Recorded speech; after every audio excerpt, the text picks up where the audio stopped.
देश में इन दिनों कांटे की राजनीति चल रही है। लोकसभा चुनाव की तारीखों का ऐलान होते ही राजनीतिक जगत में भूचाल समझ गया है। सपा कांग्रेस के बाद अब बीजेपी महकमे की बारी आई।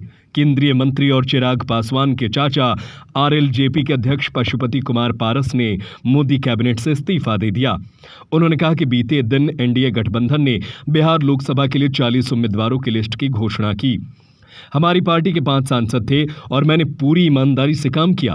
हमारे और हमारी पार्टी के साथ अन्याय हुआ है, इसलिए मैं केंद्रीय मंत्री पद से इस्तीफा देता हूं। इसकी घोषणा पारस ने मंगलवार को दिल्ली में आयोजित प्रेस कॉन्फ्रेंस में दी। इसकी घोषणा हो गई। मैंने आज से 5-6 दिन पहले प्रेस वार्ता में मैंने कहा था कि हम तब तक इंतजार करेंगे जब तक एनडीए का विधिवत घोषणा नहीं। पारस ने कहा कि उन्होंने केंद्रीय मंत्रिमंडल से इस्तीफा दे दिया है। दरअसल सोमवार की शाम हुई सीट बंटवारे में पशुपति पारस का बिहार में एक भी सीट नहीं मिली है, जिसके बाद से यह माना जा रहा था कि वह किसी भी वक्त एनडीए का साथ छोड़ सकते हैं।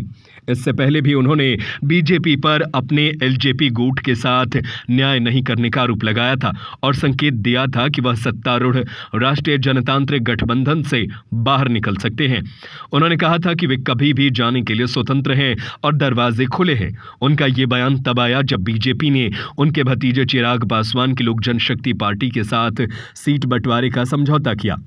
आपको बता दें कि लोक जनशक्ति पार्टी, जिसका नेतृत्व रामविलास पासवान ने किया था, 2020 में उनके निधन के बाद 2 भागों में विभाजित हो गई। उनके भाई पारस राष्ट्रीय लोक जनशक्ति पार्टी का नेतृत्व करते हैं और उनके बेटे चिराग पासवान लोक जनशक्ति पार्टी रामविलास पासवान का नेतृत्व करते हैं।